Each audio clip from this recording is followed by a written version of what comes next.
Andrew, I've been playing a lot of Mario Kart recently with the release of the new Switch. So I've got to ask, you pick up a Mario Kart game, doesn't matter which one. Who you playing as? Who's your racer? Who's your go-to pick in that game? Waluigi. That was so fast. And I assume that's He's my pick for everything. As any Mario sports game, which is the only time he's ever shown up. But yeah, I mean, it's the notion. We've probably talked about this before, I'm sure, but the existence. Well, we have a movie Waluigi, podcast, so yeah, we've probably talked about Waluigi before. We definitely never stray off topic, and we never tangent away from anything. Yes, that was my joke, Andrew. That was my joke. But the existence of Waluigi is very funny to me.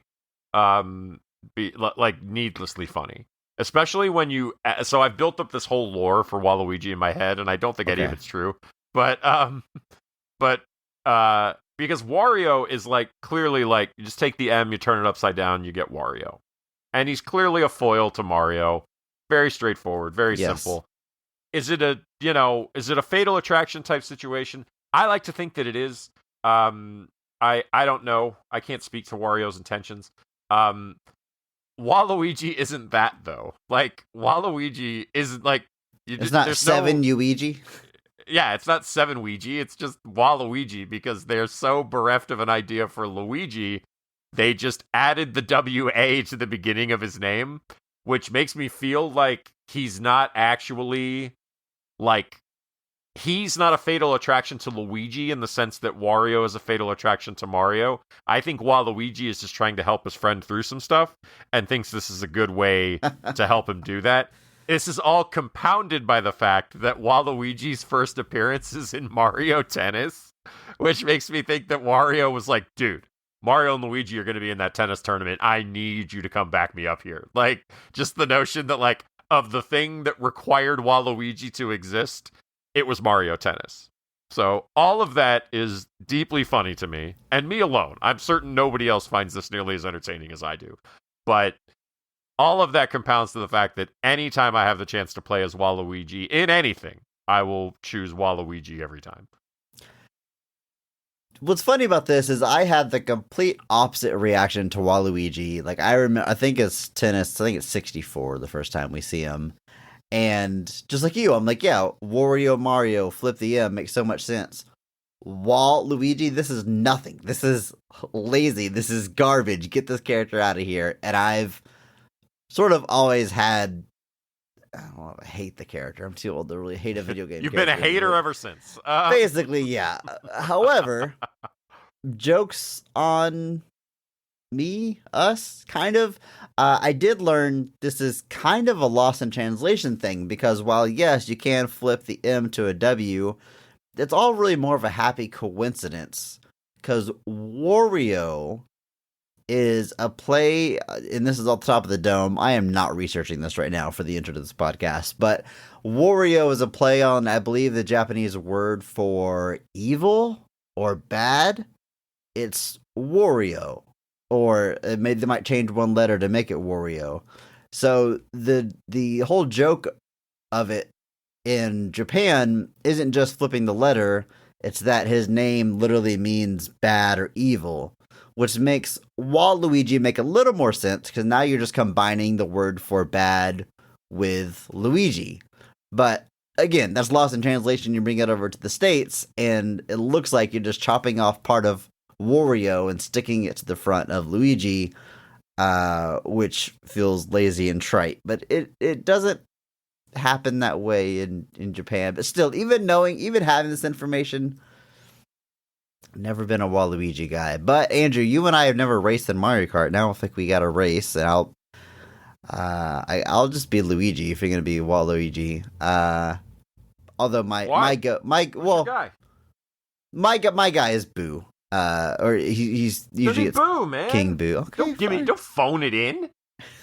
I wanted to be your opposite. But yeah, I'll be my guy. You'll be your guy. We just established that Waluigi is a terrible opposite to Luigi. Like, there's no need for this. Or maybe we could help each other out. It'll be Wario. We'll be on the same team.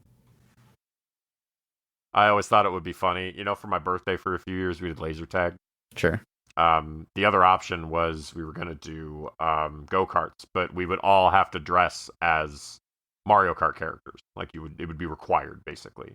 And there was a pair of friends that I have that were going to be Mario and Luigi, and then I had a friend, and he and I were going to be Wario and Waluigi. And it's probably the greatest regret of my life that never came to pass.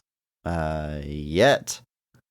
I do want to say, though, just for in case any listeners don't know, you're asking me, hey, you remember my birthdays, go-kart and laser tag? We met as adults. These aren't birthdays from when you were 12. Yeah, no, and 13. These were like, I was like 30. Like, guys, no joke. I was like 29. Yeah, I don't know why you think that's weird. All right, let's hit that theme song. We're not talking about the best of them. We're just talking about the rest of them. Not the worst parts, but the best parts. And the best parts we have. The best of the rest.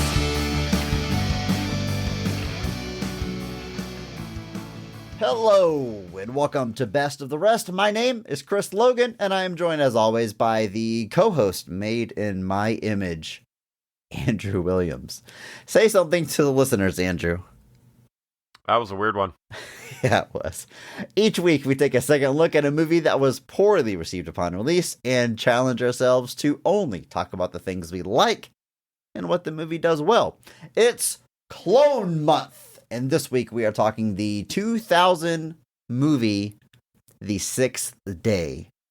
Andrew, before I ask you about your history with this movie, doesn't that sound weird? The 2000 movie, The Sixth Day, the 2000 film.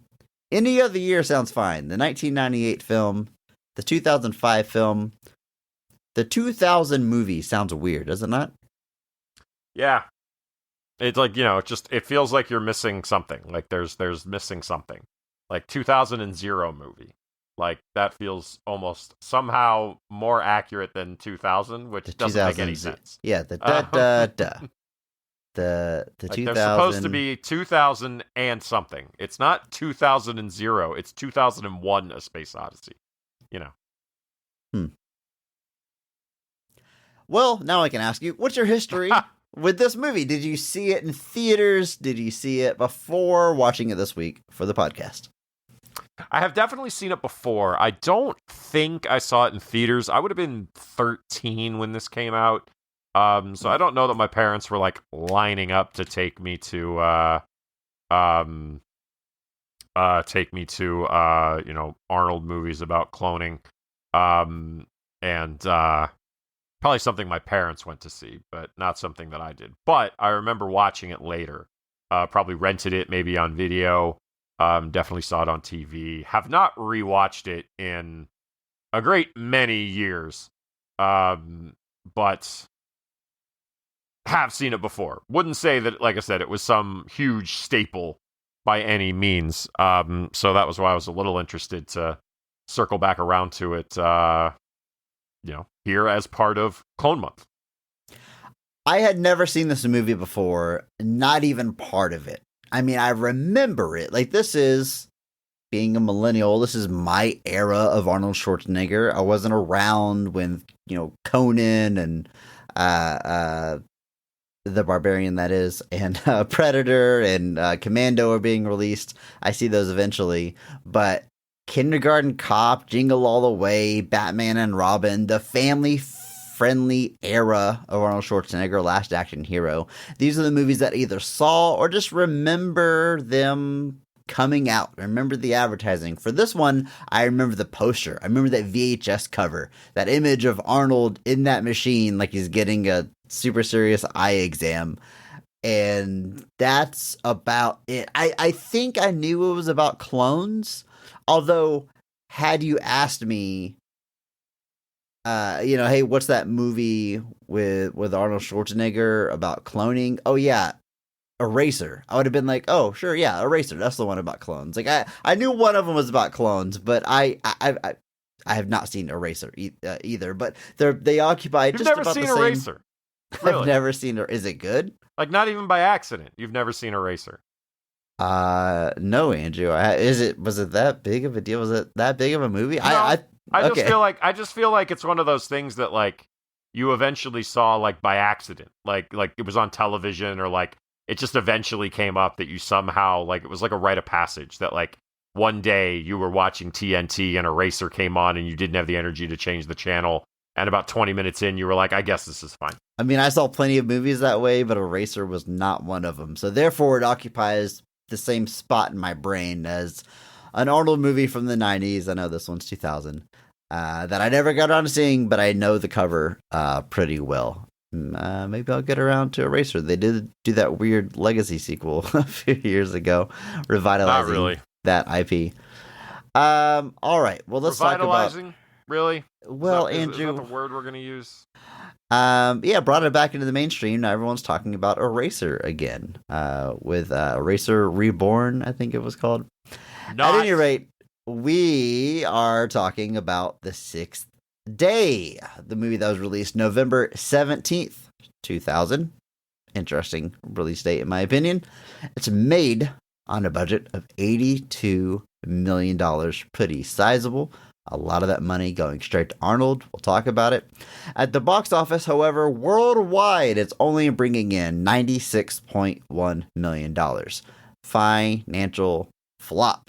Critically, it's not well received, not terrible. It holds a 40% critic score on Rotten Tomatoes. Does have a few positives out there, including Siskel and Ebert. Actually, I watched their At the Movie segment earlier today, and they both really have nothing negative to say about this movie. They say it's not one of his best, but pretty solid sci-fi flick. Sly-fly? Fly-fi, is that what I said? I'm not editing it. Sly-fly? That's fine. I don't care. What is interesting to me is that the audience score is lower. I was a little surprised by this. Because, I'm not expecting this to be like, like some like masterstroke where Arnold fans are like sitting in the back like, oh, audiences really didn't appreciate The Sixth Day when it came out. There's a lot of like, I guess we call it late stage Arnold that like kind of falls into this category. Stuff like End of Days, I kind of think is a very similar kind of moment where like it came out, it was Arnold, and End of Days was one where everyone was like, oh, he's like going back to like the hard R-rated dark stuff. And I'm like, hey, you might be kind of surprised that he didn't really do a whole lot of the hard dark stuff really to begin with. But that one also kind of was like, oh, it just kind of came and went. And maybe there's a little bit of a following, but neither of these, End of Days or this one we're talking about, The Sixth Day, really gained up, there's no cult following, but I was surprised. I figured it'd at least be like the 50s or something. We're just like, still rotten, but very much like I presume most of the people appearing on Rotten Tomatoes to do an audience review of a movie aren't going to be like, what sucked? The Sixth Day. I was wrong, I guess. Taking a look at the creative team, the movie is written by the writing duo of Cormac and Marianne Wibberley, a husband and wife writing team. This is their first theatrically released film. Afterwards, they work on I Spy. Remember that one? Owen Wilson and Eddie Murphy, the TV show turned movie. No, don't remember it. No one remembers it. Okay. I actually do remember this movie because I remember renting it, and let's speak as little as possible about it because of who was in the television show. After that, Charlie's Angels Full Throttle. I mean, we got a string of movies here that are candidates for this very podcast. But then Bad Boys 2, pretty big movie. And they also work on National Treasure, making them alums of the show. We've talked about them before. So a solid string of high-profile releases, hit or miss on the critic on box office, but work is work in this business. You know what I mean? We definitely talked about the Shaggy Dog poster on the National Treasure episode, right? The most haunting poster in all of movies. Yes, we've talked haunting about. Is giving that way too much credit. Like, that poster is downright horrifying. Like, genuinely terrifying. It's insane to me like that is supposed to sell the movie. I'm supposed to see a Shaggy Dog with Steve Buscemi eyes, which are actually Tim Allen eyes. Tim Allen And I must eyes. just be like, I want to see more of this. Give me 90 minutes of this freakish looking animal. There's probably a whole month dedicated to Tim Allen as a leading man. But an attempt was made, at least. Robert Downey Jr. is in The Shaggy Dog, if you need further reason to not understand. Dude, But, I love Robert Downey Jr. as an actor, one of the best to do it, but his filmography, his choices sometimes, #PP. Wild. Although that was the man probably in never an needs to do era anything where again, but this was his didn't- comeback, quote unquote. Yeah, sure, This is sure. the rise. That's the ascension to Iron Man 2 years later. But anyway, Before we move on from that poster, I've been listening to the Lonely Island and Seth Meyers podcast, which is fantastic. Check it out if you haven't. But they've mentioned a few times that the Shaggy Dog poster is like hanging in the offices of SNL, and it's been there. Like, it might still be there. It was there like the entire tenure they were there. I trouble remembering the origin of that. Someone hung it up as a joke, maybe, and it just never came down. So, that is a choice that is certainly, I guess. This movie is directed by Roger Spottiswoode. Previously had directed movies such as Turner and Hooch, or the infamous Stop or My Mom Will Shoot, coming soon during Movies That Are Full Sentences month. Also the James Bond movie Tomorrow Never Dies. Oh, that would be needlessly funny to do. Like a genuine month all based off of movies that are just full sentences in the title. Let's see, we already did I Know What You Did Last Summer, so that one's out. But I still know what you did last summer. I still know what you did last summer. Even more of a and sentence, there's a brand new I Know What You Did Last Summer about to come out too. So plenty of options there. Yeah, we'll have to think on that one. Put me on the spot. But yeah, quite an interesting career here. It very much feels like Hey, Andrew. Andrew. Yeah. Don't tell Mom the babysitter's dead. Finally. After all this time. We cracked it. Dishes are done, man. But it's an interesting career because it kind of starts off, it looks very direct to video a little bit, but I don't think it is. I like how Roger's first film he ever directs is called Terror Train, which is a slasher film starring Jamie Lee Curtis.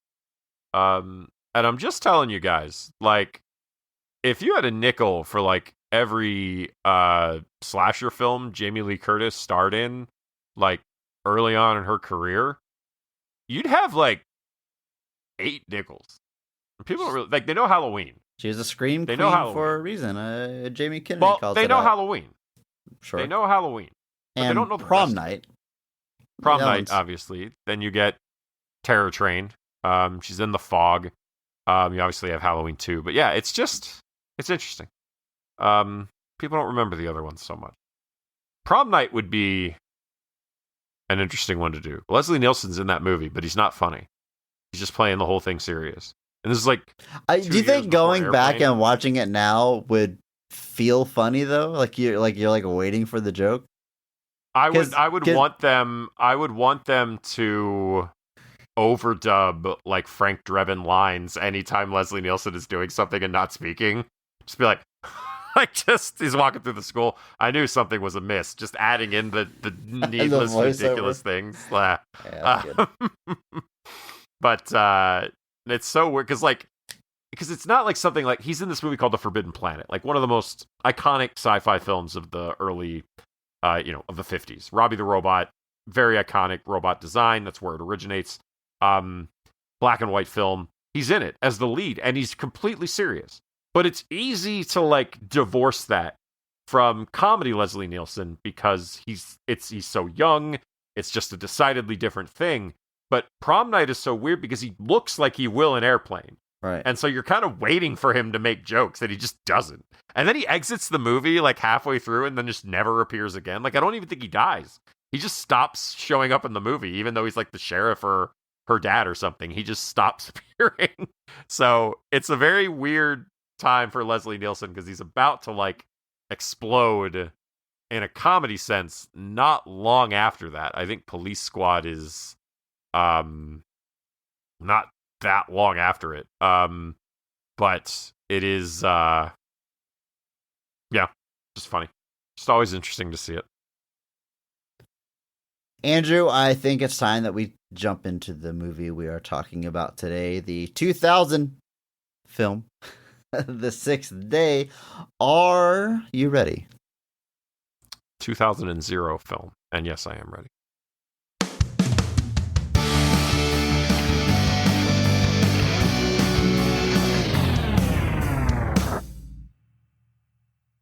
Adam Gibson is a helicopter pilot who gets hired to fly tech billionaire Michael Drucker on a snowy excursion. After letting his partner Hank take the job instead, Adam makes his way home only to find a clone has taken his place with his family. Adam is immediately intercepted by Drucker's private security team, and it quickly becomes clear that they do not intend to let him live. Now Adam is on the run for his life and desperately seeks to find out why he was cloned and how he can expose Drucker's company for their crimes. And that's about it. He finds out he gets cloned, doesn't know why, the audience doesn't exactly know why, and the mystery tries to unfold, which I thought was pretty fun. I kind of like how long we're in the dark as far as exactly how and why this went down. This movie also has a very interesting approach to how clones are made. Something I've never really thought about before is how when movies get into like the technical, like what's it like to make a clone. Like I always just think of like I don't know what a good example of this. Like you zap somebody and boom, they're doubled. But the two movies we've talked about so far, The Island and The Sixth Day, both go out of their way to explain how you make a full-sized cloned person in, a matter of minutes or days or whatever the time quickly. You know what I mean? Right. Something I never thought about before, Andrew. I don't know. Yeah. I think of like a Star Trek. I used to think of like a Star Trek beaming technology, but like it doubles you. Yeah. I'm certain that's happened. Doctor Who does stuff like that all the time. Maybe. I don't know.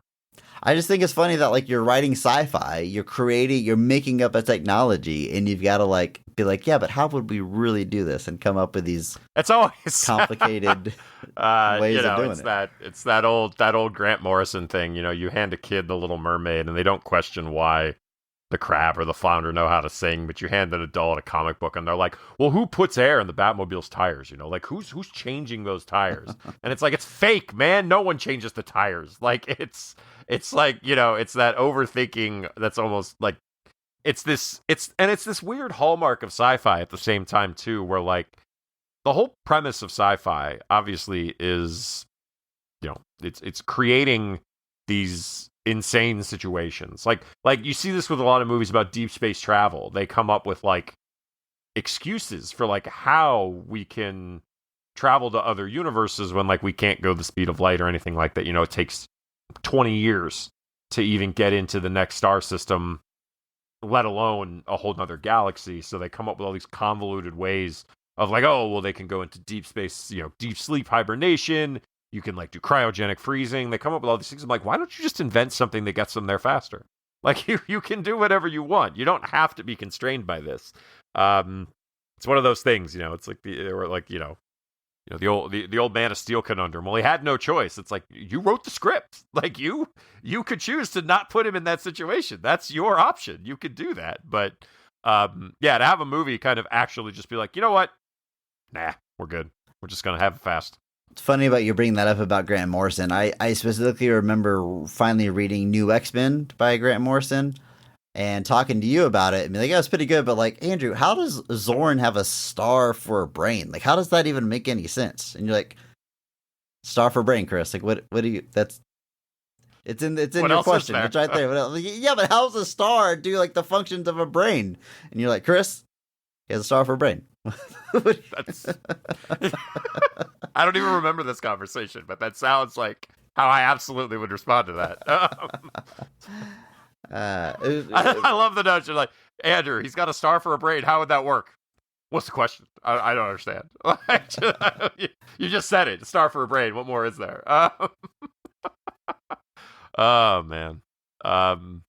Worth reading if you've never read Grant Morrison's new X-Men. Oh, very good. And Frank Quitely, oh man, probably my favorite Speaking of artist. powers. He's got some some great stuff in there. All right, Andrew, let's talk about this movie. Before we get into the scenes, though, of course, we are going to talk about this cast. And we're going to start with the high point, best casting, best performance of the movie, because every episode recognizes one person who goes so far above and beyond the call of duty that they actually elevate the quality of the entire film with their performance. And we recognize that person by giving them the Mark Strong Award. So, Andrew, kick us off. Who's getting your Mark Strong Award for the 6th day? 6th day. That's hard to say. Sixth XTH. 2006 day. It's an interesting cast, and I actually had forgotten about this character until I rewatched the film. Acting like it's so classy. But sci-fi flick. Sci-fi flick. There we go. You know, this picture, the sci-fi picture. This talkie. This talkie. It's an interesting cast. There's some really good performances. You know, I love my villains. I like what the villain's doing here. And he's sort of a villain for some of this, but ultimately, I'm going to go with Robert Duvall as Dr. Weir is getting my Dr. Griffin Weir is getting my Mark Strong for this film. Obviously, Robert Duvall is a legendary actor. Academy Award, a BAFTA, 4 Golden Globes, 2 Emmys, Screen Actors Guild, you know. His accolades speak for themselves. The Godfather, The Conversation, Network, Falling Down. It speaks for itself. You know, like I said, a legendary career. Here he's got this interesting role of, obviously he's this scientist who has cracked the secret of cloning. There's a whole public-facing piece of cloning in this movie where cloning pets is fine, and the whole argument they make for why that's okay, but cloning humans isn't, is that humans are too complex, basically. The human brain is too complex to clone, basically. It causes too many issues. Ends up, well, that was a lie. Because it turns out that not just are they cloning humans, they're cloning them a lot. But he's the brains behind that operation. It seems like there's 2 pieces here. There's Repet, which is cloning your pets. And that always makes me think of Total Recall. Because, like, in this movie, he wakes up dazed and walks into Repet. And I just, like, it just connects to Total Recall because he goes into Recall and comes out all crazy. It's like a weird illusion between the 2 films that got drawn in my head. And what does he say while he's in there? Or when he's leaving Repet, I should say. He says, I might come back. And then the guy goes, you'll be back. Yeah. I might be back. Yeah, it's even more spot on.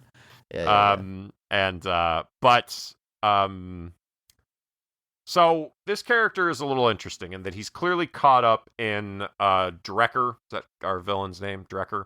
Drucker, my mistake. He's clearly caught up in this guy's circle, where he's kind of got the grip on cloning technology. He can clone who he sees fit, which is largely just his circle of people, his kind of inner guards, his scientists, his star athletes, all sorts of stuff like that. Captures information off people so that if there's ever an accident or something like that, he can clone them and replace them without ever worrying about it. It's a lot of work for one guy to go to. Like, you know, it's a lot of effort. But Robert Duvall plays this interesting character who clearly is in on this, but there is still some humanity there. Still some consternation about what he's doing. And throughout the course of the film, he's obviously he kind of has a change of heart after his wife dies, and his wife basically specifically asks, "Don't clone me."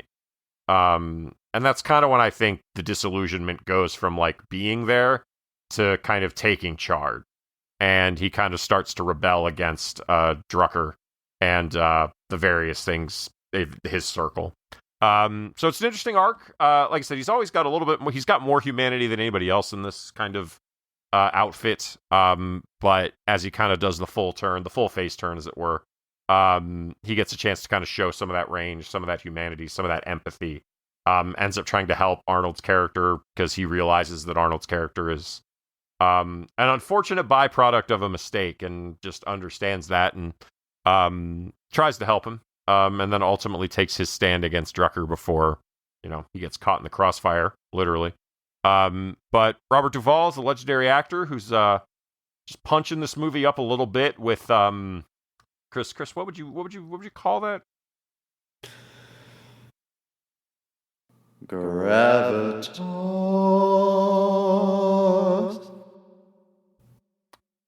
Beautiful.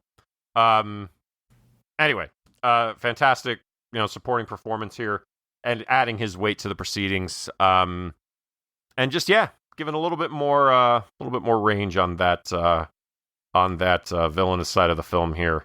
And then ultimately, like I said, getting to go full tilt to try to help our heroes, but makes the ultimate sacrifice, as it were. But good stuff. So Mark Strong, Robert Duvall, about time, I say. Robert Duvall, alum of the show. We talked about him back on Deep Impact. I know way to check these things, of course, but I don't think he's picking up a Mark Strong award there. So about time indeed. Absolute legend. I'm scrolling through his filmography here, and I'm really wondering, he plays Robert Downey Jr.'s dad in The Judge. He's got to have been I want to know how many people's dad he's played. Late in his career, the last 20, 30 years of his career, he's got to be playing everyone's dad. Some things I haven't seen, but Kicking and Screaming, the Will Ferrell soccer movie, is he Will Ferrell's dad in that? That would be so funny. I would love a complete list of all the dads that he has played. I know him from a ton of supporting roles. Thank You for Smoking jumps out at me. I had another one. Apocalypse Now. Well, I was thinking during movies that released, in my lifetime. But that's also a great example, because that's a movie I watched for the first time, I don't know, 5-6 years ago. I think it was a pandemic thing. And I, of course, had always known his iconic line, I love the smell of napalm in the morning. And I guess I always thought that scene was going to be a rallying the troops type scene, getting people hyped up. But one, it's literally his only scene in the movie. And two, it's so much more reflective, and his one scene performance is so good. But it's the line is, I love the smell of napalm in the morning, smells like victory. So I'm picturing someone screaming, smells like victory. But instead, he is searching for the words, and his delivery and the incredible face acting, which listeners will not be able to appreciate my recreation. It's he says, I love the smell of napalm in the morning. Smells like victory. The way he searches for that word. Incredible. The dude's been a legend his entire professional life. My God, is he still with us, Andrew? I don't even... Yeah, still out there. I mean, I don't remember hearing that he had passed, but he is 94 years old. Sometimes these things slip by me, but God bless him. God bless him. Man's been acting for over 60 years. I mean, he's Bill Radley in To Kill a Mockingbird in 1962. To Catch a Mockingbird, starring Chris Hansen. But, Boo Radley in To Kill a Mockingbird in 1962, and has been acting ever since. Still acting. I mean, he's still got, not nearly as prolific as I'm sure he once did, but still appeared just a couple years ago in a film called The Pale Blue Eye, which was the Edgar Allan Poe murder mystery starring Christian Bale. But he's still out there, still doing his thing. And what a career. Speak on. He also gets my Mark Strong Award. Did I say that? I'm agreeing with you No. for the Mark Strong At Award. no point did you say that. Also getting my Mark Strong Award for I don't want to immediately backhand my pick for Mark Strong Award, but there are parts of this movie where I feel like Robert Duvall doesn't understand the movie the technology, what he's supposed to be saying. There's a little bit of like a He's just detachment. making Like he's stuff up. he just showed up and he's such a good actor. He just kind of goes through it. But the science stuff, there's a weird disconnect, and maybe that's intentional.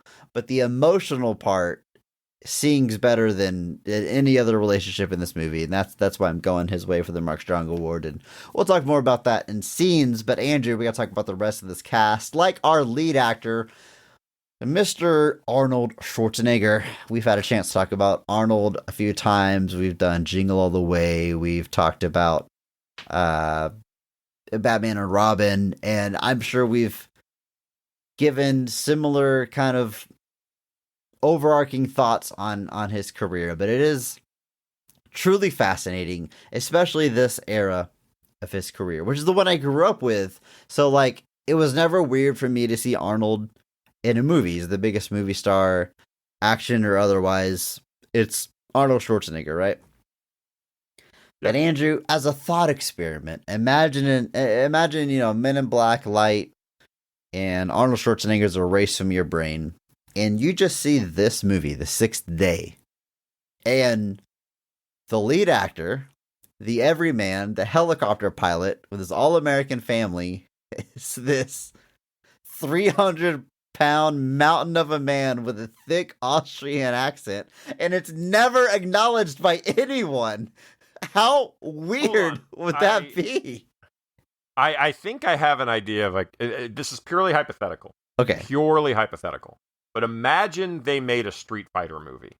Okay. And stick with me. I know this is a stretch. Imagine if you took a character like, say, I don't know, Guile. Big blonde Air Force pilot, top, all-American. Air Force pilot. He's got the American flag tattooed on his shoulder. American flag tattooed. The American tag tattooed. The American flag tattooed on his arm. It'd be like if you had that character, like the embodiment of American masculinity, and say you picked like a brunette Belgian to play him. It would be kind of like that.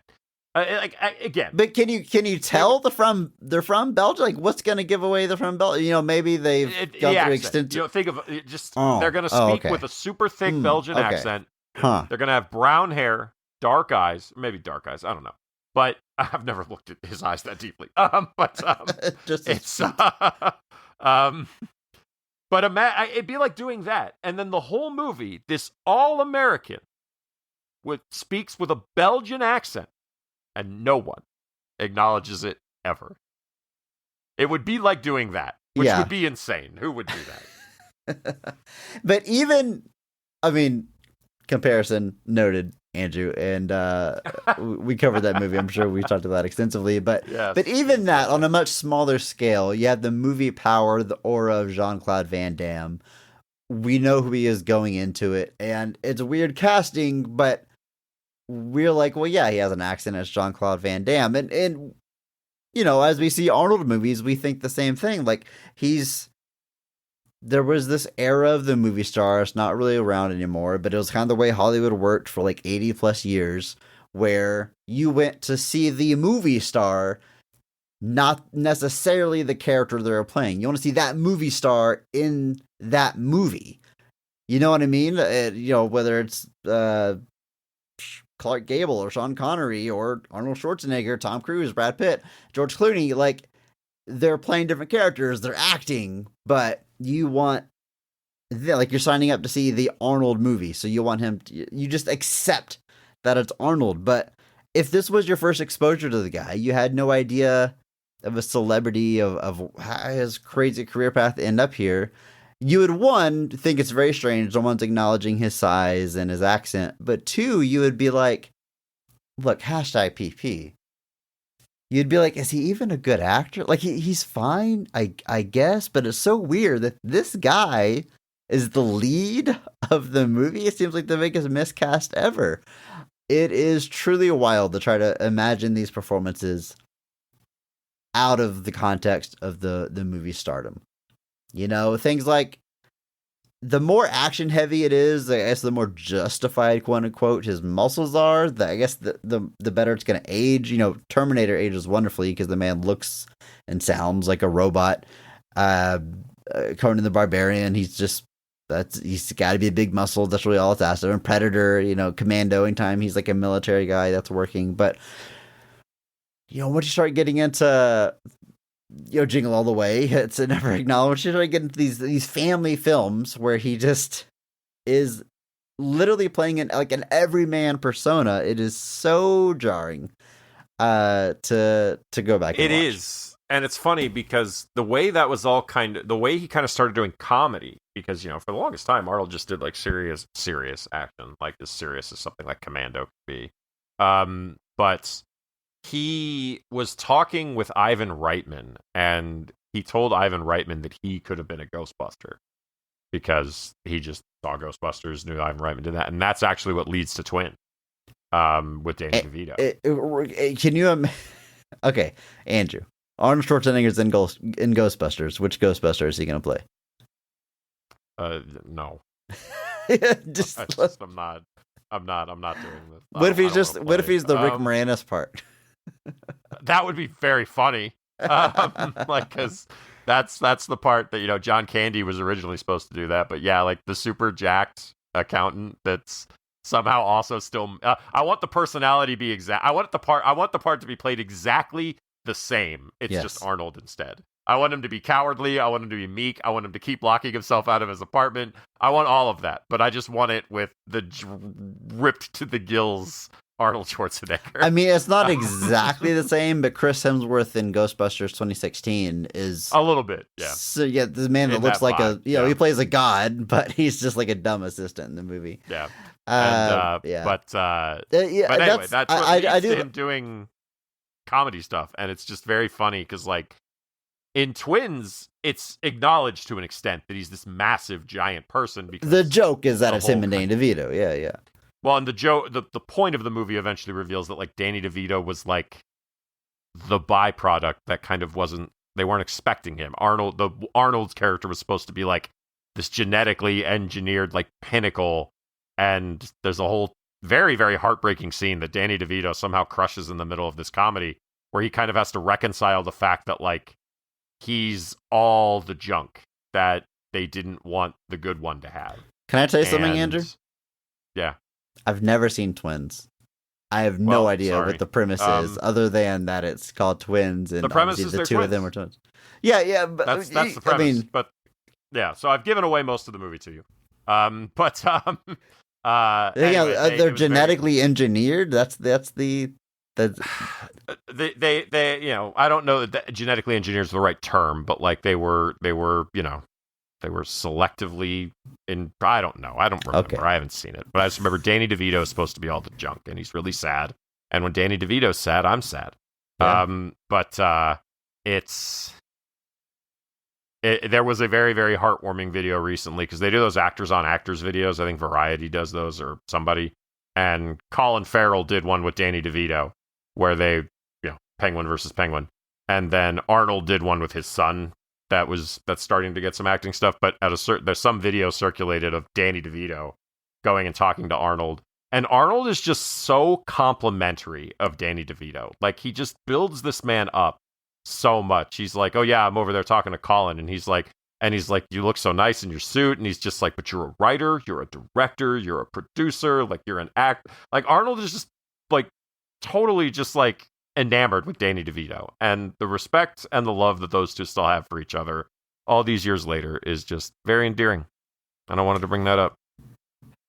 You know, I love that story about him getting into comedy, and almost just by sheer force of will and determination and charisma, which is the story of his life. If you haven't seen it, I highly recommend the Netflix documentary on Arnold. It's in 3 parts, covering 3. That's like one dedicated entirely to his bodybuilding career, one to his acting, one to his political career. And I've just always found him to be very fascinating and oddly inspiring, considering there's like nothing at all relatable like between our lives. Like I can't look at him as a blueprint. I guess it's still lessons to be had, but like I quite literally can't physically do most of what the man does. No, but I still absolutely find not, yeah. him incredibly inspiring. And as much as I'm, joking about him playing in Every Man the Sixth Day and how weird it is, I certainly bought it at the time. And it's having grown up during that era, it's not that weird to go back and watch. Like for some reason I'm like, yeah, it's Every Man. It's Arnold, this man who sounds like no one else I've ever heard of on earth and looks like no other man. But yeah, sure, like it's something about it works just by sheer force of will in his part. It's interesting because I would say offhand that I buy Arnold as an everyman far more than I would buy someone like Stallone, but that's obviously not true because like Stallone obviously has Rocky, who's like the ultimate everyman, at least in the first movie. By Rocky 4, by Rocky 3, Rocky 4, you're kind of like, all right, we're not really an everyman anymore, so, are we? But also, Stallone has the ultimate everyman in his back pocket, and you know what I'm gonna say? It's Copland. And I've talked before about how they make the jacked to the gills, the man whose arms look like topographic maps of the Appalachian Mountains, look like the dumpiest loser ever in Copland. It is unbelievable what James Mangold pulls off with Copland and taking Stallone and just making him look so pathetic. And, all the more power to Stallone, too, for bringing that to life and making it believable, because, like, they've certainly tried to do that plenty of times where they're like, oh, we'll take this guy and we'll try to make him look normal, and just nobody buys it. And, like, with Arnold, when you start getting to the late 90s, early 2000s, I think, like, he's obviously still, like, in tremendously good shape, but, like, he's not like he was in, like, Conan. So I think that takes the edge off slightly to where you're like, oh, maybe he is just the unreasonably jacked suburban dad who could beat up all the other dads with no problem. But yeah, it's always funny.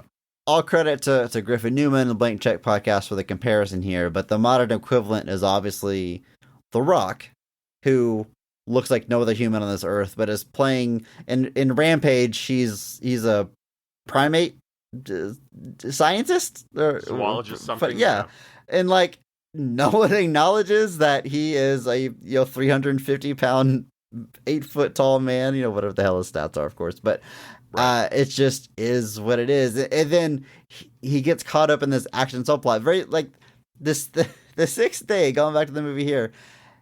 He's a helicopter pilot, that's it, but he is literally snapping people's necks and using a gun and doing all this action stuff, and of course we buy it because it's Arnold. But like the anyway, I think I've made the point here. Arnold, always happy to see him. Not get the Mark Strong Award here, but it's Arnold. What is there to say about Arnold? Yeah, exactly. Andrew, you mentioned Copland. Michael Rappaport, he's in this movie. He's also in Copland and a million other things. The dude has worked a lot. Alum of the show. We talked about him on Deep Blue Sea. I believe I gave him the Mark Strong Award there. I believe so. No way to verify that, but I think he is a Mark Strong Award winner. I love him and everything he shows up in. Talking about Everyman, like he's fantastic as the best friend, as the buddy. I mean, that's what he was doing in Deep Blue Sea. Who are you gonna trust? You trust me because I'm trustworthy. I love this guy. I love how just his cadence, the way he talks. I talked about his hilarious YouTube videos last time. I'm sure I know it. He's in a movie called Special, a movie he actually stars in, which is absolutely fantastic. An indie movie that I highly recommend everyone track down and watch. But Michael Rappaport, always happy to see him. This is no exception. Yeah, he's fantastic. He's always great. Like you said, it doesn't really matter what he's doing. He's always adding some great comedy to the screen. He obviously plays a not too unfamiliar role in this movie of Arnold's funny friend, which is basically a hallmark going back as old as Arnold movies have existed, basically. Tom Arnold in True Lies, things like that. Just always a character that basically exists to be Arnold's comedy foil. even when he's in a comedy. But yeah, never sad to see him. Talked about him plenty of times before. His, and endless amounts of credits. Always happy to see him. I do like that there's the whole reason this movie takes place basically is because Arnold is accidentally cloned. He's not supposed to be. The whole reason he is accidentally cloned is because he switches spot with Arnold for this thing, this tour for Drucker, so that Arnold can go investigate getting his pet cloned. And that's the entire premise of the movie. And I'm pretty sure they even say, who's going to know? Like, they make some joke about just like, there's no way anybody's going to figure out that we switch spots, right? And of course it kicks off the premise of the entire movie. Haha. Situational irony? Coincidence? What is this? I don't know. Whatever. Tony Goldwyn plays our main villain, Michael Drucker. He's the CEO of the cloning company, the one that clones the pets and clones human organs and is secretly cloning humans. It is illegal, but they're doing it anyway. Andrew, a billionaire, breaking the law. It's too sad to even make these jokes. But I love this performance. I think it's very good. And in particular, I was sold on it from his first scene where he is giving a press conference. They're throwing him like hard-hitting questions like, hey, there's rumors that you're running Repet at a loss to make everyone more comfortable with the concept of cloning, so you can eventually clone humans. What do you say to that? And he's very defensive in the way that he talks about the company and their goals and pushing humanity forward. People don't understand. He has this distinct lack of charisma that reminds me of people like Zuckerberg when you hear them talk. Like they were obviously bullied in school. I don't know how hard I want to go on this, but they're not rich and famous for their charismatic TED Talks. Let me just say that he has that very distinct. I'm really trying not to make this like too like real, but he wasn't the cool kid in high school, but now he's got a little bit of power, and he there's something sinister under the surface and something unnerving about, again, his lack of charisma, kind of innate awkwardness. And I think he plays those layers extremely well in a way that has aged incredibly in our modern age of tech billionaires. I feel like he is nailing that, even though there was far less examples of that kind of person whenever he did this role in the year 2000. Yeah, it's like I said, almost a little too on the nose with the way he talks about some things, the way he kind of explains his rationale for why he does what he does. All of that just very much like like I said, almost too real. Tony Goldwyn is a great actor, though. Like, I don't know I don't know what kind of a crossover our audience has with the movie Ghost, starring Patrick Swayze and Demi Moore, but he plays essentially the villain of that movie too, and he's such a douche. Like, he plays a villain so well, and like, there's a lot of stuff that he can bring to a role. Like, he's in the Belko Experiment. I don't know if you saw that one. That was like the office building that gets locked down and turns into like Battle Royale. And like, his character's arc in that movie kind of starts off, he's this paternal, like, hey, everybody, let's figure out what's going on. Let's get everybody together. Let's figure it out. And then as the movie progresses, you kind of just see that descent into like, well, I'm getting out of this, and if that means I have to take you guys out, then no problem. But like, there's still that like endless like justification or rationale for what he's doing. And so he's a great actor. Largely a character actor, sticks to smaller bit parts, had a small bit part as Gordon Gray in Oppenheimer, shows up in a variety of different places. But I've always liked watching him. He's a great villain. He was in the reboot of The Last House on the Left. So if you're into movies about parents getting vengeance for their kids getting assaulted in increasingly brutal ways, check it out. Very rich genre. There's The Last House on the Left and The Last House on the Left remake. Yeah. Check it out. I Check it wasn't out. sure what I might have. I mean, he didn't look familiar to me at all. But going through his filmography, getting ready for this, I saw that he was the colonel or general. I don't know if he's the bad guy in The Last Samurai, but you're not supposed to like his character in The Last Samurai. He's the American general. And definitely stood out to me there. But I just Google image like him currently, like looking at pictures of him now, something about his eyes. Man, he could play Tim Robinson's dad in a sketch or movie or project or something. Like, there's something there, that's right? So needlessly specific, but I love it. How old is Tim Robinson? It could happen.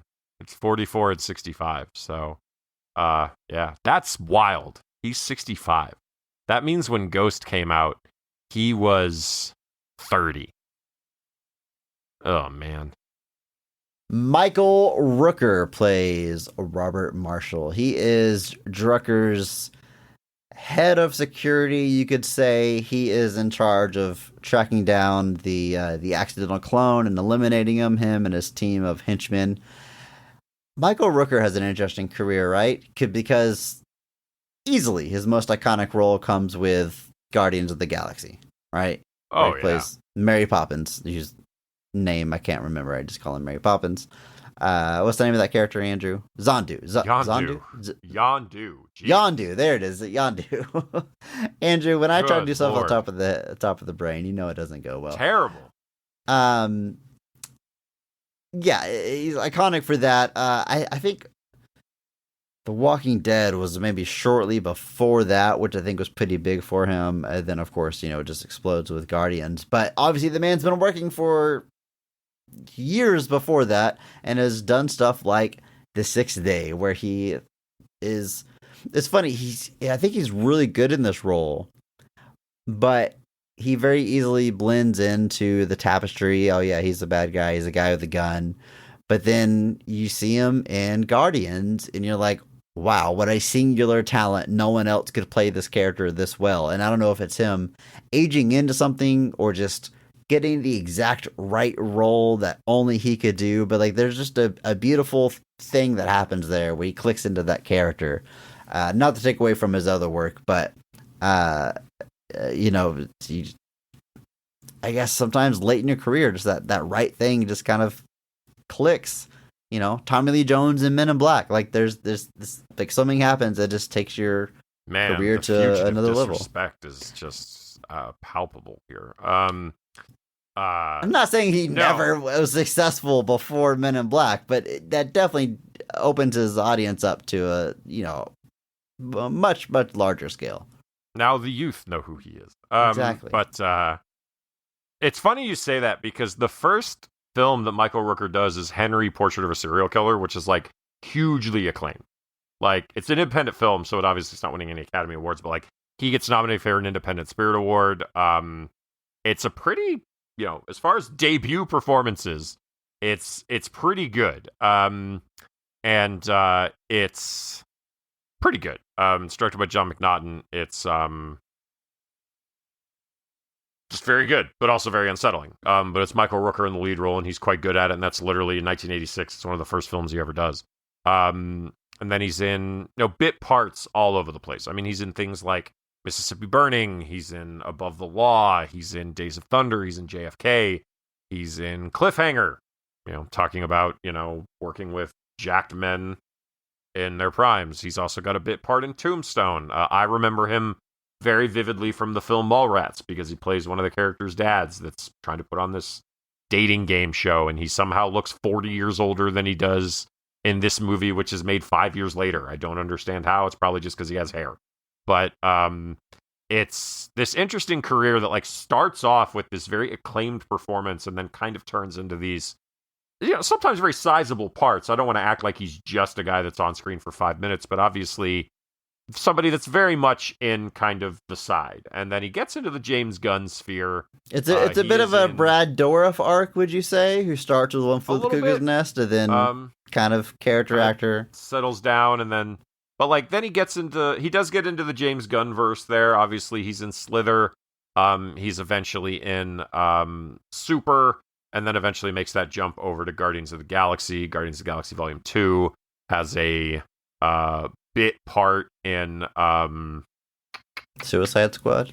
the Suicide Squad, and then will have a voice role in Superman as well. But it's Walking Dead, I think, definitely elevates him up in a big way. And then you do that with the 1-2 punch, followed immediately by Guardians of the Galaxy a couple years later. And that's now put him on like kind of a whole different level.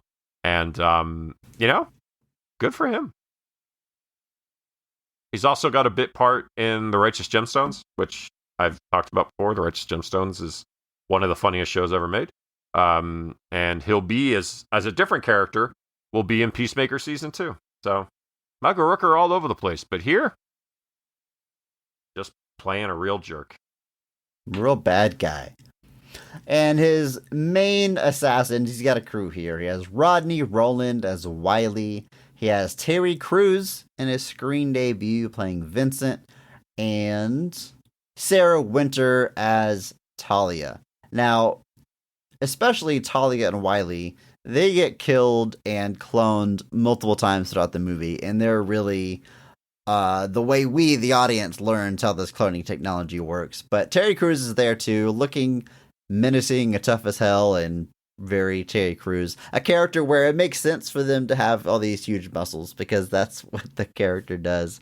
But it was a trip to see him here. I mean, this is definitely... I was like, man, is this the oldest Terry Crews performance I've seen? And yeah, it is, because it's his first movie.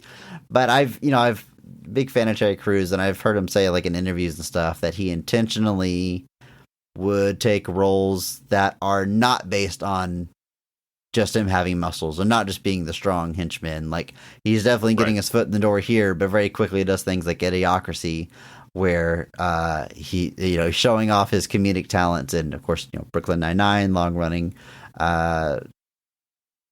show he did there, and Everybody Hates Chris, he did forever. But anyway, just a big fan of the guy. Interesting to see him here just kind of be an almost silent, menacing looking bad guy. But this trio of assassins provide some pretty good comic relief, because they kind of make jokes out of all of their deaths. And I love how the two of them, besides Jay Cruz, are obsessed with like cutting and dyeing their hair and their piercings every single time they get cloned. Like, it's very important for them to look a certain way. It's pretty good stuff. Yeah, they're all, it's odd that they're assassins, but they're also like a comedy. They're almost a comic relief. Like the one guy that like keeps, like, he gets cloned and comes back, but he still feels like he feels the pain of his death from before, like a phantom pain almost, and everybody makes fun of him for it. And I'm like, I think that's a real thing. I've never been cloned, admittedly, and I've never been killed. I've never been cloned as a result of being killed, but I don't know, maybe some sympathy here, guys. But yeah, they're all small parts. They all eventually meet their quite unfortunate or fortunate end. They're not nice people. Yeah. And lastly, I just want to shout out Wendy Crewson, who plays Natalie. This is Arnold Schwarzenegger's wife in the movie, the one he sees his clone canoodling with and gets jealous. We get some more comedic moments out of that. She's the one that's insistent on cloning the cat for their kids. The dog for the kids, the dog that has died. We've been down this road before. The wife in an action movie who's just there to kind of be the wife doesn't get big moments to really sink her teeth into. Her job is just to love her husband, and that's it. But I read Roger Ebert's review of this movie earlier today, and again, like I said, it's 3 out of 4 stars, so has nothing bad to say about it. Says it's pretty good, but this part jumped out at me. He gives you like a synopsis in the movie. He says, "This much you know from the trailers. What happens next, I will not say, although of course it involves meetings both astonished and poignant between the two Adams, whose wife is named Natalie and not Eve, only through the superhuman resolve of the screenwriters." That's pretty good. That's pretty good. Pretty good. Andrew, let's talk about the scenes in this movie, and of course, you know what we're going to do. We're going to start with the best scene of the film, or at least our personal favorite. So, in your opinion, when is this movie firing on all cylinders? What's the best scene in The Sixth Day? It's gotta be when Arnold kills Drucker. Like, that's just the most satisfying moment. It's made all the more unsettling by the fact that, like, Drucker is being replaced by his not fully baked clone before he dies. It's so... Yeah, so I talked about the cloning process. You know, we saw in The Island where they just rapidly grow the tissue and it becomes, you know, a fully grown adult and whatever timetable it was there. But here they have pre-made base bodies. They have like Greek yogurt ready to go, and you just got to add like the fruit that makes it a person. So they have like these. What in the world? You know, the base of a parfait is just yogurt. But Jesus, doesn't. I don't even know how you got there. So needlessly ridiculous. So it's very. It's a little fuzzy how exactly this works, but you have this weird, like almost featureless looking body, all Caucasian. I never saw that get acknowledged. Did we see anybody with a different skin tone get cloned? Would their skin tone change? Is that one of the things that changes? Very problematic Chris, view where we're looking at don't do that. White Don't skin as default. You don't have. I don't need to turn to every episode of our podcast to a weird soapbox thing. Okay, so once they add the person's specific DNA, their features shift and change to look like how they're supposed to look, to copy that person. But yes, as you said, Drucker, his clone, doesn't get, enough time in the oven. So he's this half featureless looking creature, half Drucker looking thing, but still gets all the memories, all the brain. So the inside, it's all him, but the outside, it's pretty gnarly looking. It's really gross. He just looks like if Moist were a person, that's what this guy is. Gross. He looks like exactly. Goldmember who just got out of the bath. Yeah, like he looks like, and it's interesting because like that moment gives me a very similar vibe to like the clones in Judge Dredd. Talk about Clone Month, missed opportunity, including Judge Dredd and Clone Month. But just talking about it again, Andrew, we've covered that movie. Andrew, in that movie, true story. I forgot to mention this on our Judge Dredd episode, and I've thought about it ever since last 2 years. But Andrew, towards the finale of that movie, I can't even remember the bad guy's name right now, but like his half brother or whoever that bad guy is. He says, real dramatically, "Send in the clones." And I remember watching that movie with my dad and asking him, like, "Oh, is that where that phrase is from?" Like, I knew it was a reference. Like, I knew it was something that people said. And almost like he was disappointed in me. He's like, "No, son, it's not from Judge Dredd." He's like, there's an old song, "Send in the Clowns." It's play on that. Like, there's real matter of fact and like real dry. I was like, oh, okay. That's not the Stallone movie Judge Dredd that everybody's been referencing the past so many years. Okay, cool. What an idiot! 8-year-old me was so uncultured. I know. You're just so not informed on your old standards and classics there. But anyway, this scene is pretty gnarly because Drucker gets shot, and he like initiates a clone. He does the whole synchro thing, whatever it's called. I forget what they use to transfer all the memories and everything through the ocular nerve. They go to great lengths to explain all the dumb crap they do to the clones here, but it's the super gnarly scene where like you get like one last gasp of Drucker trying to like corporate his way out of this, and it's so weird and just unsettling because like the Drucker is still alive, and this dude's literally like taking Drucker's clothes off to put them on because he's just going to assume the spot. in his mind. And I could only presume the intention would have been to like fully bake a clone and then transfer himself to that. But I would hope so. I would hope, because that's just a rough look all around. But He could makes probably this- get a good acting gig in The Descent. It wouldn't, no makeup needed, save on the budget. mhm. But it's, he makes that last play to Arnold, and it's obviously emphasis by the fact that like he isn't aware of how he looks, and he's talking to Arnold about how he can be perfect and how he can do everything, and then Arnold like shows him his face and shows him how deformed he is, I guess, or unbaked. And the dude's like horrified.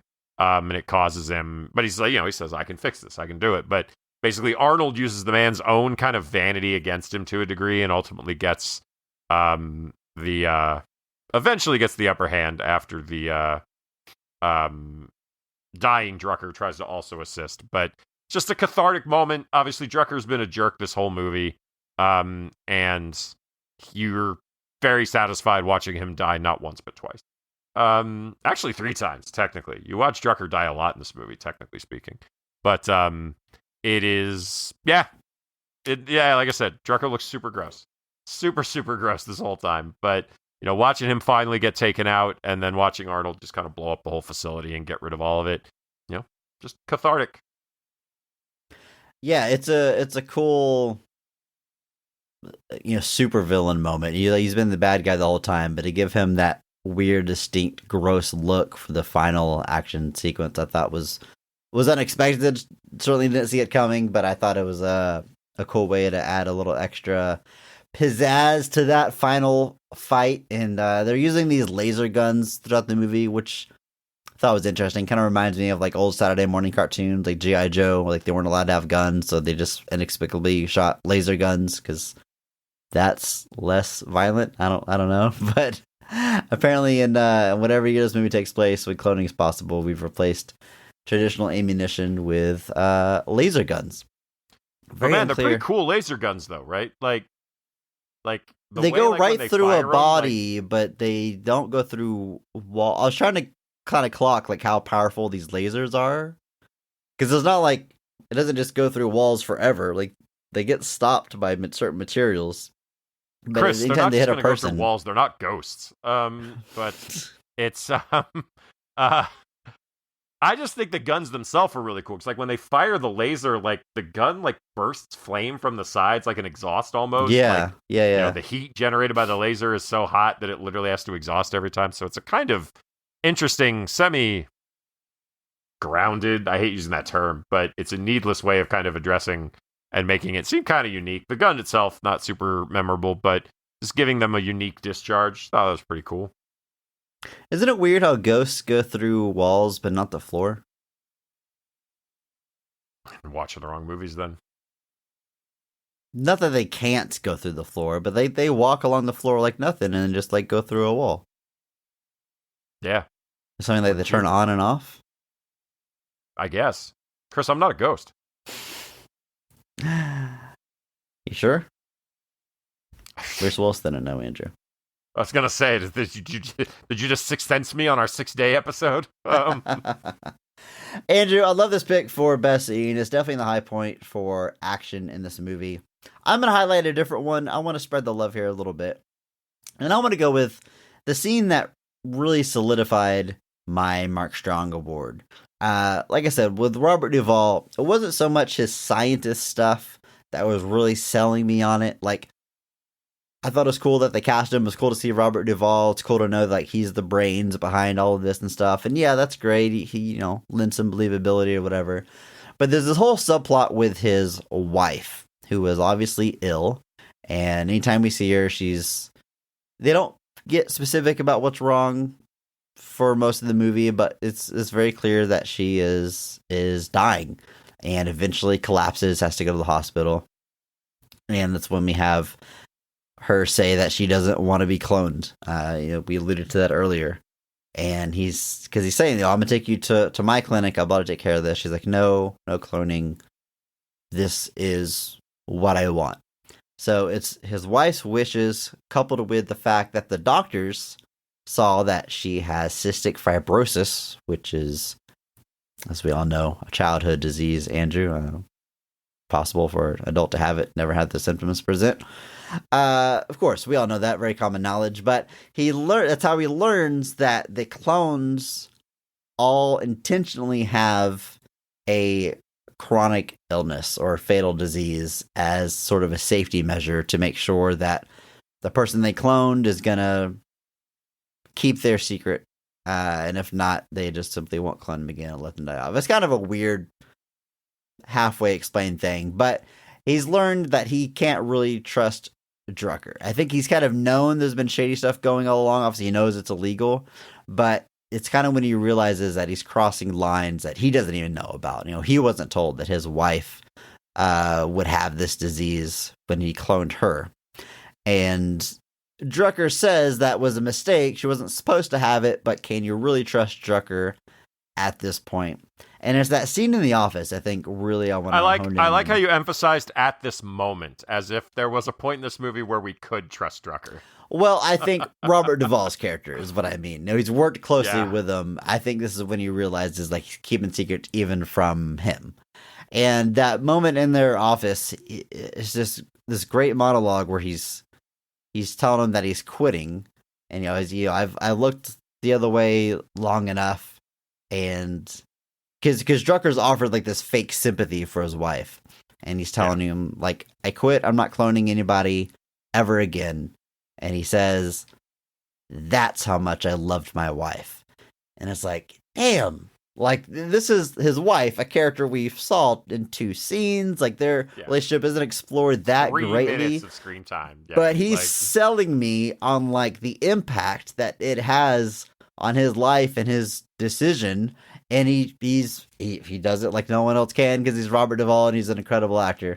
And it's easily the most emotion in this entire movie, not just because Robert Duvall is so great, but because it's not that kind of movie. No one else is really going for this kind of thing, but it's so important to have some kind of heart in this movie, some kind of emotion, some kind of something deeper we can latch on to, and he is delivering that in spades, especially in that final monologue scene about his wife and his change of heart and quitting. So I'm going to highlight that as my favorite scene in the movie.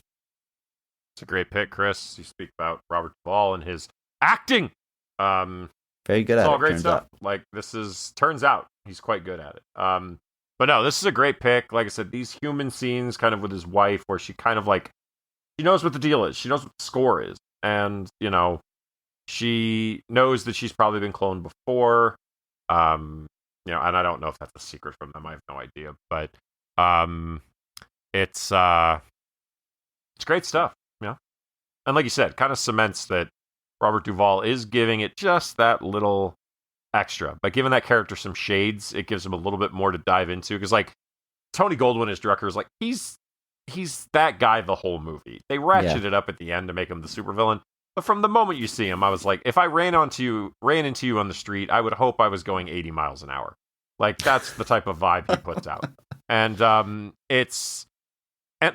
even Arnold's character, and not to say that this is a bad thing. Obviously, the hero, his journey here is a little bit more esoteric just because there's 2 of him.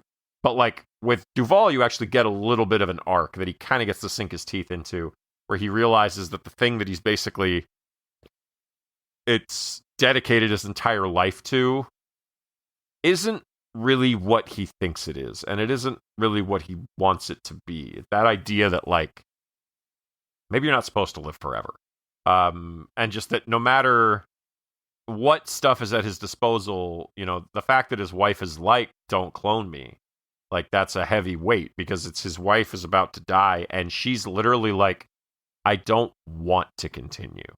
And that notion of like, it's not going to be the same and I don't want it. I don't want to be a clone to continue on. That weight of it. The movie doesn't spend too much time on it because obviously the end of this movie is the entire cloning facility being blown up. Yeah. But just that weight of just basically finding out that, the thing he's dedicated his life to isn't quite what he thought it would be. That's just, it works. It works. And Robert Duvall, and shout out to, I don't remember who plays his wife. But who does play his wife? This is horrible. Wanda Cannon? Wanda Cannon. Can't say I'm particularly familiar with her career, but she does a great job in these few scenes as well. Kind of leaning into that emotional weight, and it all works really, really well. So this is a fantastic pick, Chris.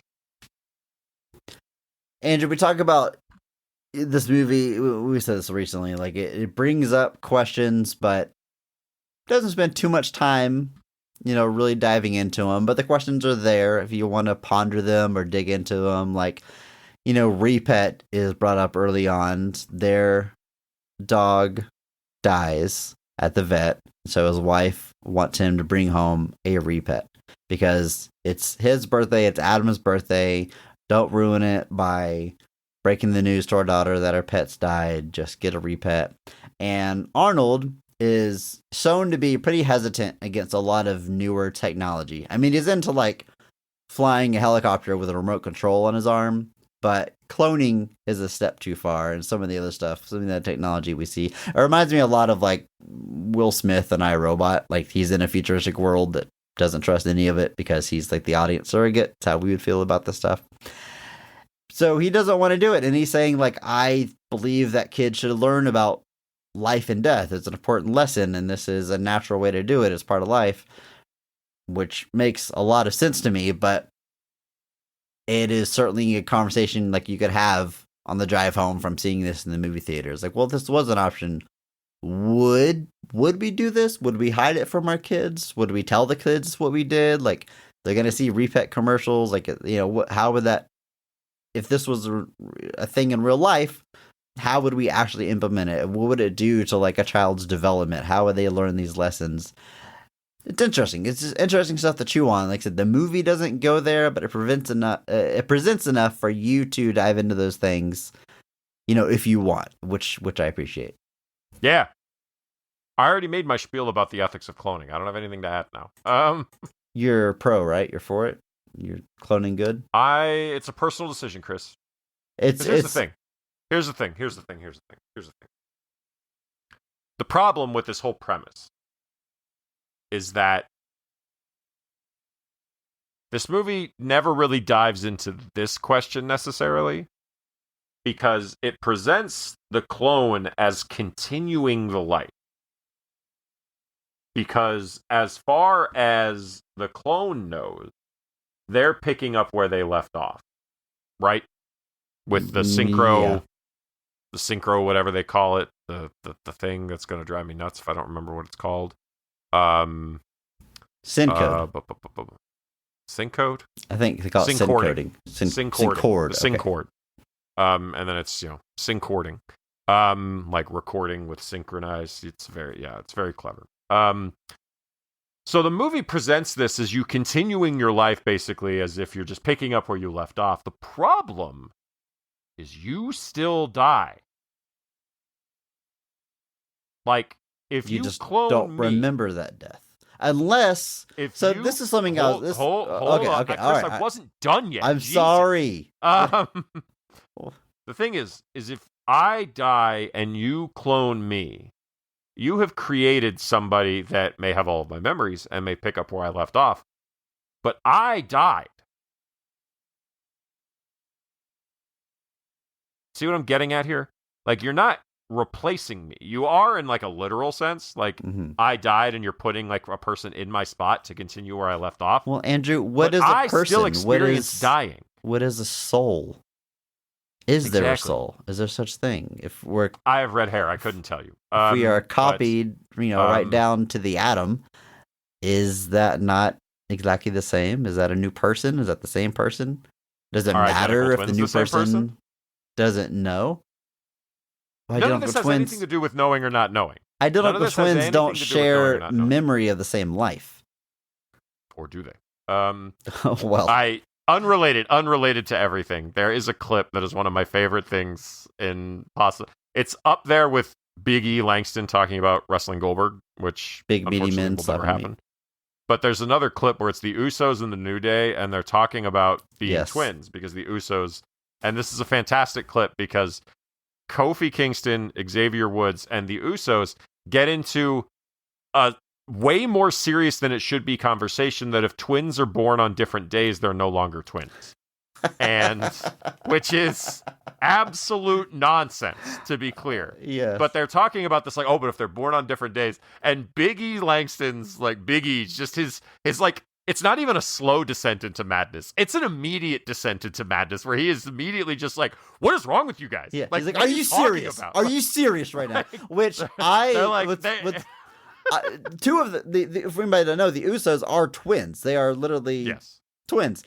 But they are saying like, oh, I don't think you're twins. If if one's born at 11:59 and one's born at 12:01, then are you even twins?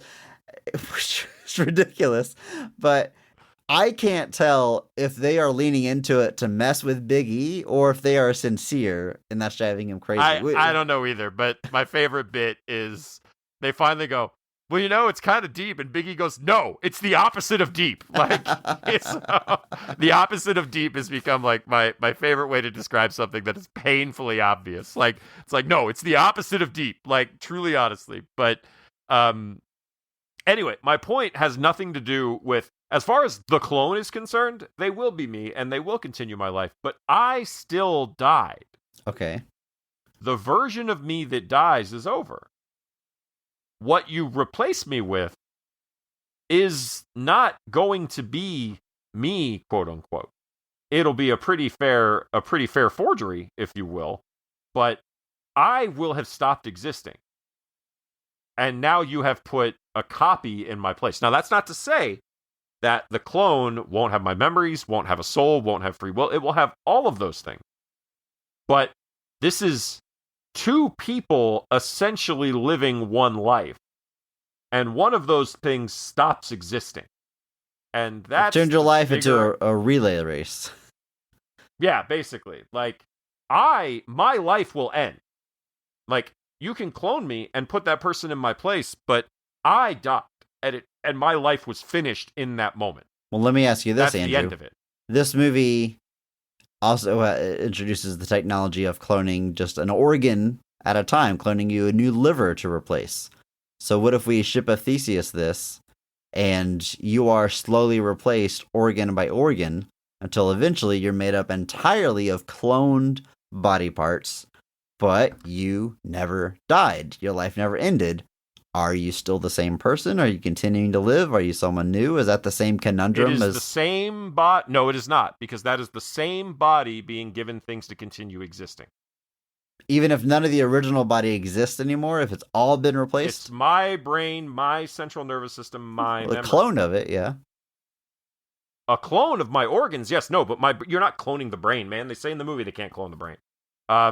You're replacing organs. They clone brains in the movie. What do you mean they say no? They make full bodies. They do. And then they have to implant the memories onto that brain. But the point simply being that, like, you're not implanting a brain into my body. But, like, if you replace all my internal organs, you could do that to somebody now, hypothetically. Sure. Like, not, with a high level of success. But if someone needed an organ transplant for everything and got organ transplants for everything, they're not suddenly not them because they have 6 other people's organs inside of them. So is your soul in the nervous system? Yes. Okay. That's all I want to know. No. Okay. Point simply being that, like, it's... And then you could take this even further. Your body already replaces itself over time. Okay. Your cells die and regenerate over time. So we're already... That's why I like feta cheese now. Ourselves... Exactly. It's why I didn't used to like fettuccine Alfredo, and then I got addicted to it. But maybe you'll come around to cilantro eventually, Andrew. Yeah. It's unbelievable how there's days where cilantro doesn't bother me, and then there's days where it does. Have I been cloned? Chris, am I dying a lot and getting replaced so regularly that the taste of cilantro varies that much? Good Lord. How deep does this go? But anyway, we've gone way too far off the rails at this point. Well, this is some of the fun of the movie. The movie doesn't go this hard at any of these questions, but it does present enough scenarios for you to chew on, which I think is pretty fun. I would not say this movie is subtle by any means. All these themes are presented pretty broadly. However, Andrew, there was one specific thing that I thought much like they didn't name the wife Eve, I appreciated the restraint to not go too hard on this.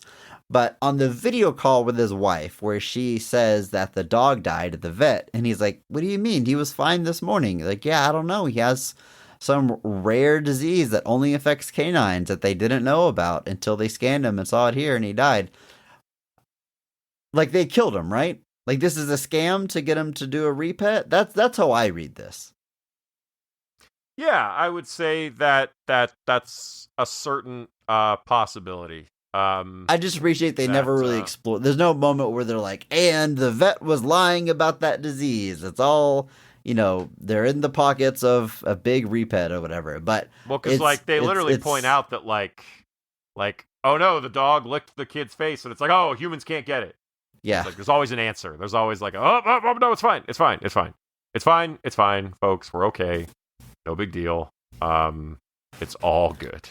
It's interesting that there's clones. They make backups of people on these little mini discs. It's just so funny. Yes. So they just like recordings, man. Like Drucker specifically, they say they back him up all the time in case he ever dies. They can load up a clone from the last save point, like a video game.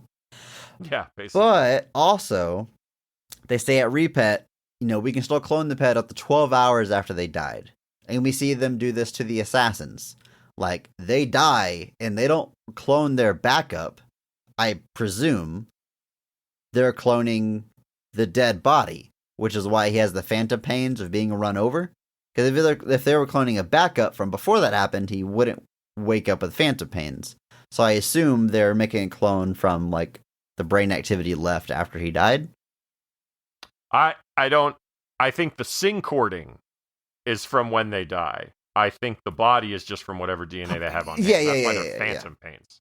Yes, sorry. Is that what you were saying? So, like, not the body is just cloned from the DNA they have, but the fact they get the phantom pains is because the syncording includes when they died, basically. Yeah, they're scanning their dead body to get the brain activity. Yes. Right? Yeah. Yes. Yeah. I would agree with that. Interesting. It is. That's the idea of phantom pain is a real thing. Like, people that talk about having amputations talk about having, like, phantom pain where the limb used to be. That is a genuine ailment phenomenon. I'm not sure what you call it. But I listened to a great Radiolab episode about that recently, where basically pain exists only in the brain. Like, we used to think of it as a signal being sent, from our arm, from our wound to the brain. The brain interprets it, but it originates entirely in the brain based on data it receives. But still, it starts in the brain, and they used phantom pain as an example of that. Like, that's how phantom pain is possible, because your brain is manufacturing it entirely, which is brain's terrifying, crazy. Dude. It's crazy that it has that power. The power. Brain is genuinely terrifying. Like, it's this massively powerful processing plant. Well, that's just your brain's really, opinion of itself. Right. What a jerk. But like, I remember back before I had my very teeth conceited. sort of fixed. The brain is terrifying. I am terrifying. The power that I have.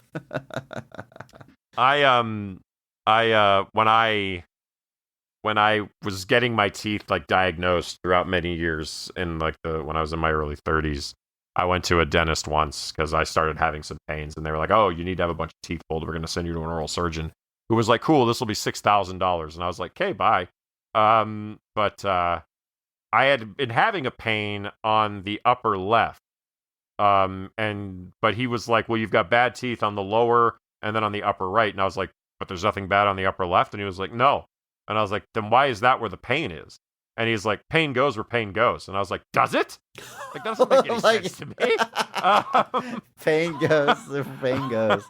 I was just like, "What are you talking about?" Like, I was like, "Come on, man!" But that's the thing. Like, impacted or delayed pain or things like that. Like, you talk about the people that, like, they get stabbed in the leg or something, and, like, they genuinely, like, don't notice because they just keep going. Or, like, there's a story of a woman who got, like, stabbed in the head in the grocery and was just walking around a grocery store normally because she didn't know.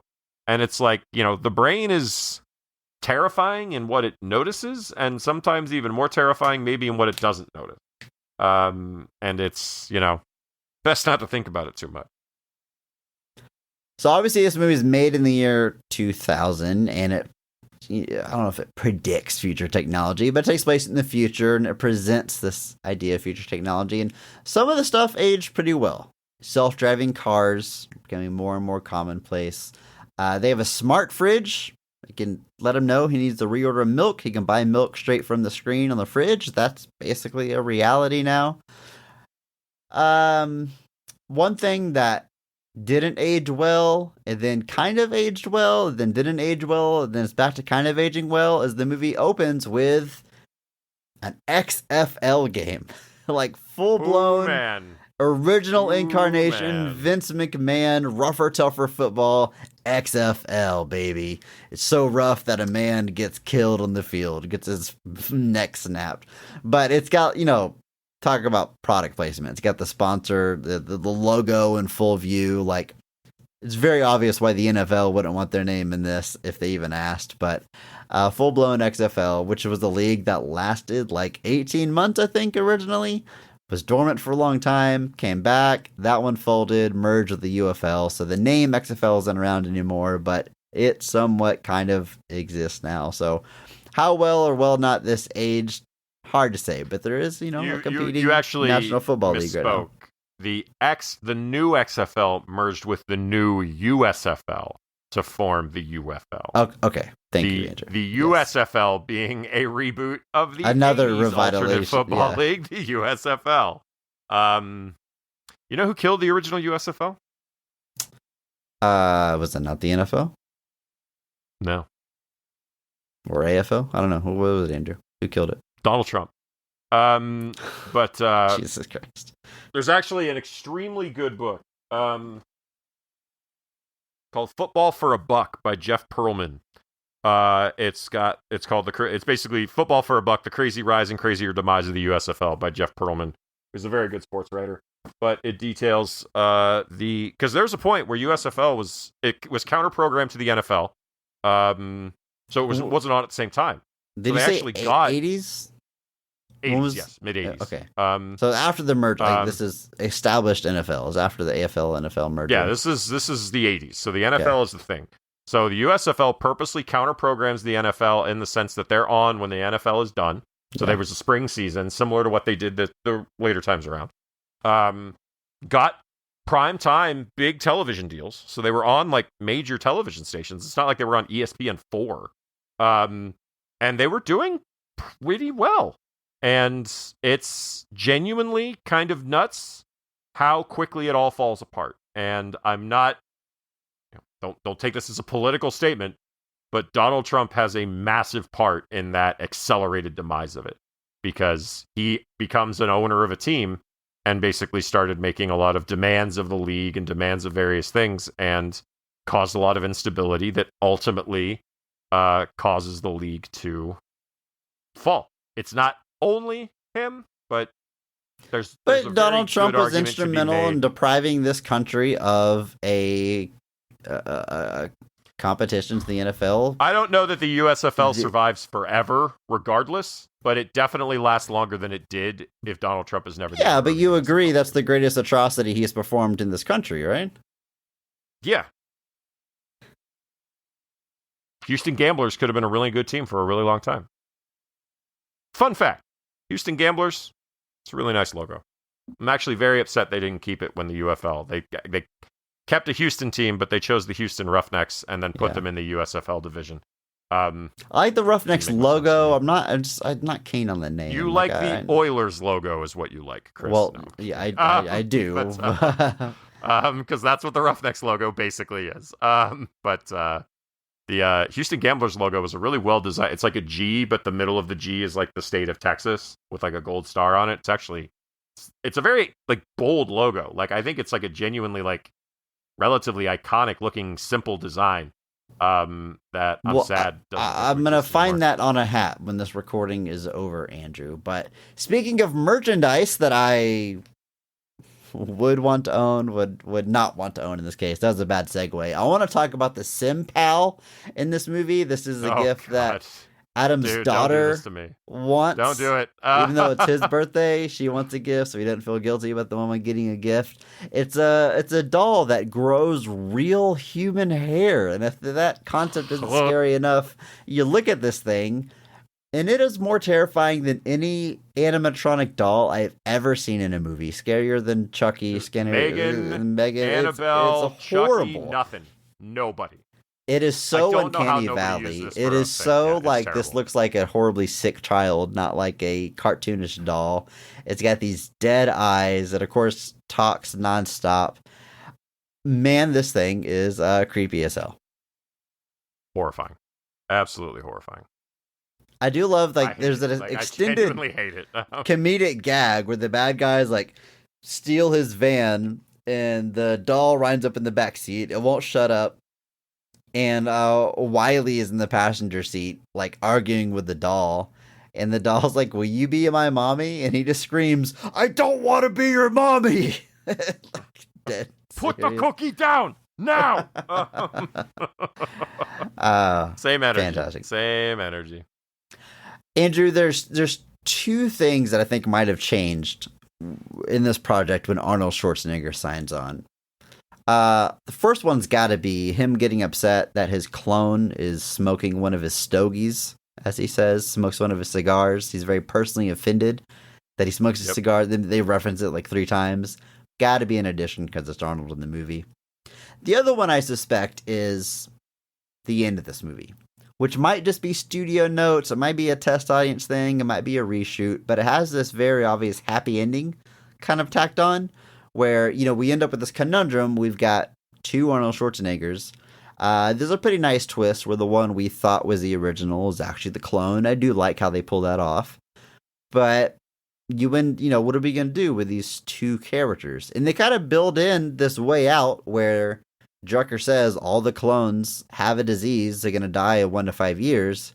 But at the end of this movie, after all said and done, they're like, well, we scanned your DNA and you're actually fine. And it's kind of unexplained how that happened.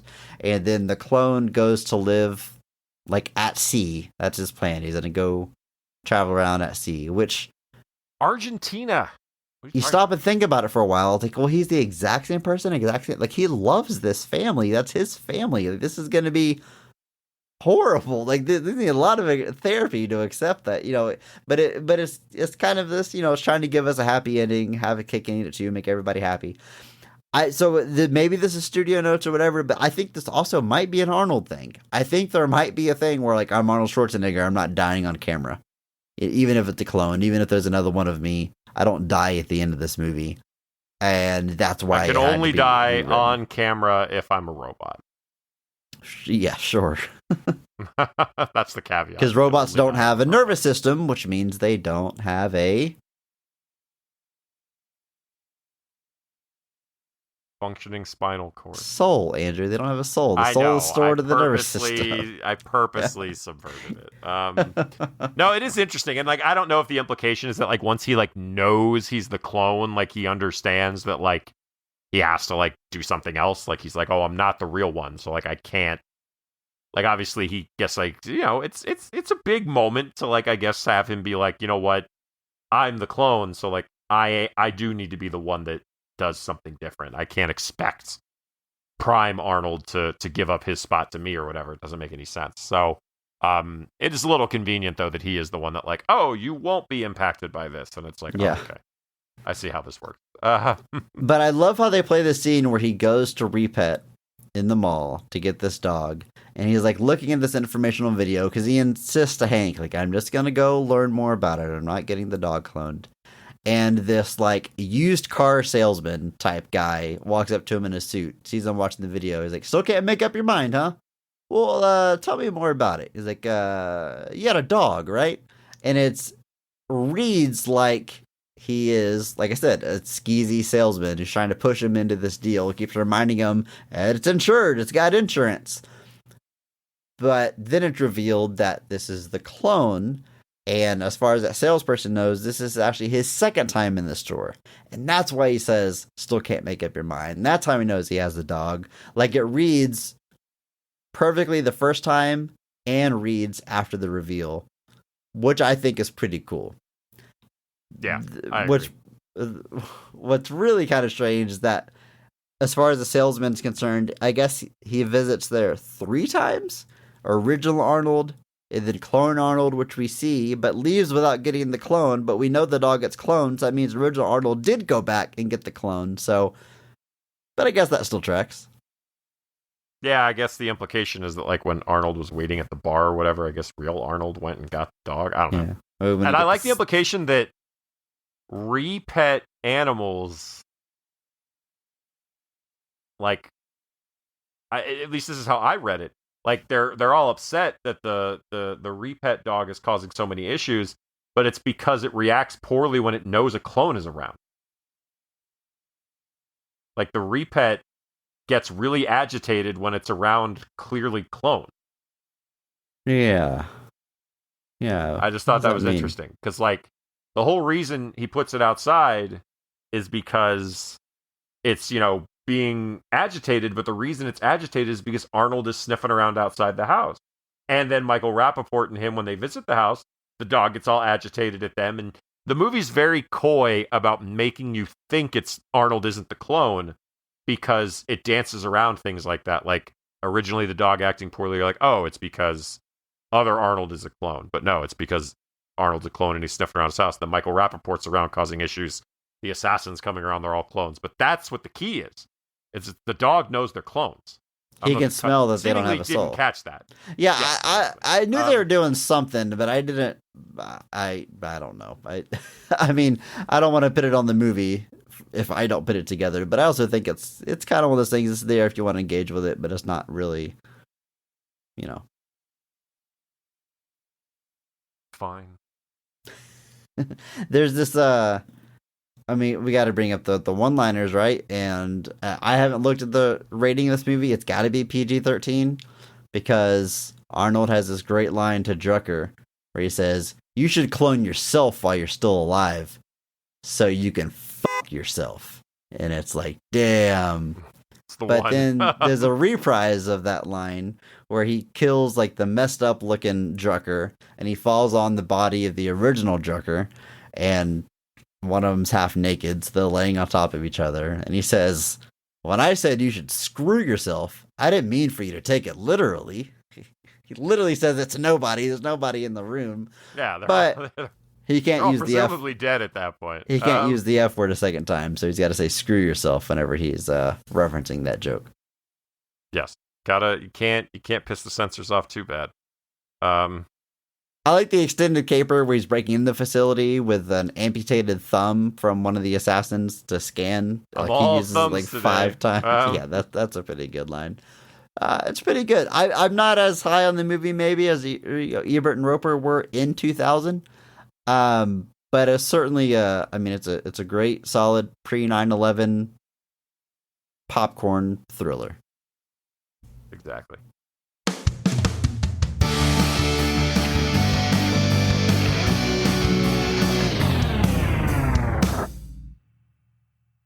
Well, Andrew, we have one movie left this month. You could say it might be the entire reason we're doing Clone Month, for a chance to talk about this film. A movie we have referenced a number of times. We've both expressed being fans of it. But honestly, I haven't watched it in a minute. I'm excited to revisit it. Of course, I'm talking about the Michael Keaton movie, Multiplicity. We'll be doing that next week. And in my head, I'm trying to remember how cloning works in that one. What's the cloning technology? Do they grow bodies? I'm going to have to, dive into the science and see how it works there. I can answer all of these questions right now. I'm sure you can. But no, I want to be surprised. Although I think it's my intention, my original assumption for all these movies that he kind of just zaps a clone. But we'll see. We'll jump into it next week. For now, of course, it's time that we enter AA. It's time for Ask Andrew. This is the part of the show where I ask you a question. You have to answer it legally, contractually obligated. And if you want to ask Andrew questions, you can submit your questions in our Discord. There's a link in the show notes. Just check out the channel Ask Andrew, a channel that Andrew himself cannot see. So I get to spring these questions on him sight unseen. Andrew, this week I want to talk a little bit about your red hair. You mentioned it earlier this episode. We've been talking about cloning. This is a what is red hair? It's a is it just a recessive gene or is it a mutation, Andrew? Yes. Oh, okay. Well, I've heard a lot of fun facts, I guess, or whatever about redheads, like things that like it's not just the color of your hair, but it affects other parts of your life or parts of your body or ways you react to things. So I just did a very quick Google for like fun facts about redheads. Okay. And I want to run through these. You can let me know if you think they apply to you, if you agree with them, if they're nonsense, if it's an urban legend, or whatever the case may be. So literally, I just clicked on like the very first link. Oh no. The very first thing is from Cosmo, and it's about redhead women having more sex. So let me just skip over that one. I'm gonna not make any jokes here about redheads not having a soul. The answer to that one's obvious.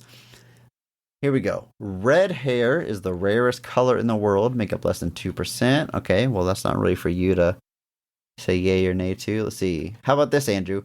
Redheads don't go gray. Their strands turn white or blonde.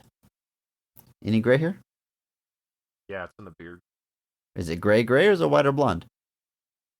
It's not blonde, that's for sure. I guess you could say that it's white. I thought it was gray.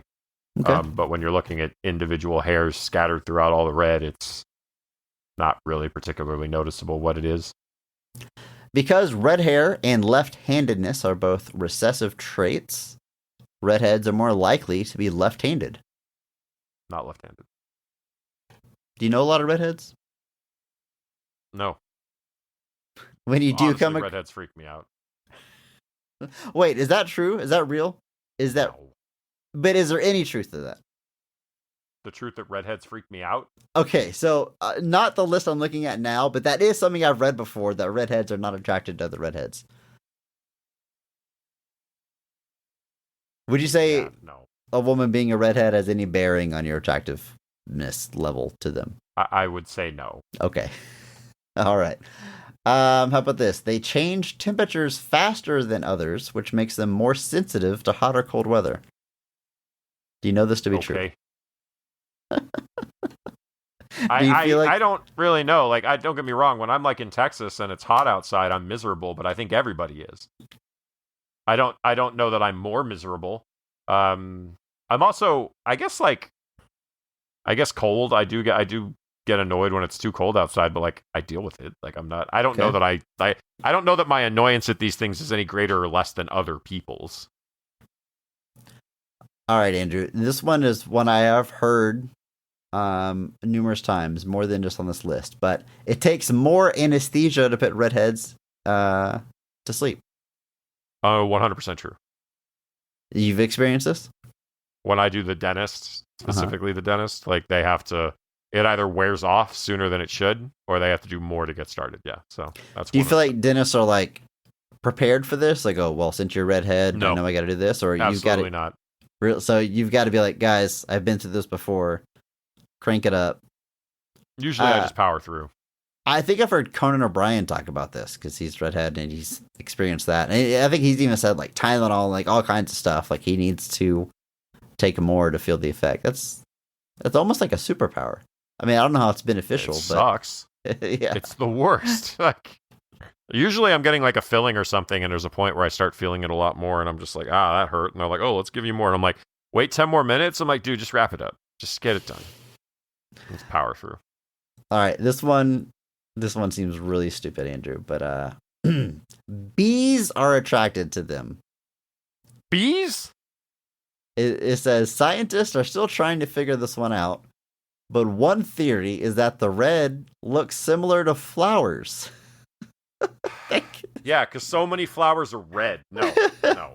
Nonsense, BS. Not giving that one any. No. They tend to have less hair, but thicker strands. Andrew, do you have thicker hair strands? I've never thought so. Because they can have a harder time absorbing vitamin D due to lower melatonin concentration, redheads can produce their own vitamin D internally when exposed to low levels of light. What? You ever felt yourself producing? I'm not tracking my vitamin D levels really, so I can't say that I have a huge frame of reference for that one.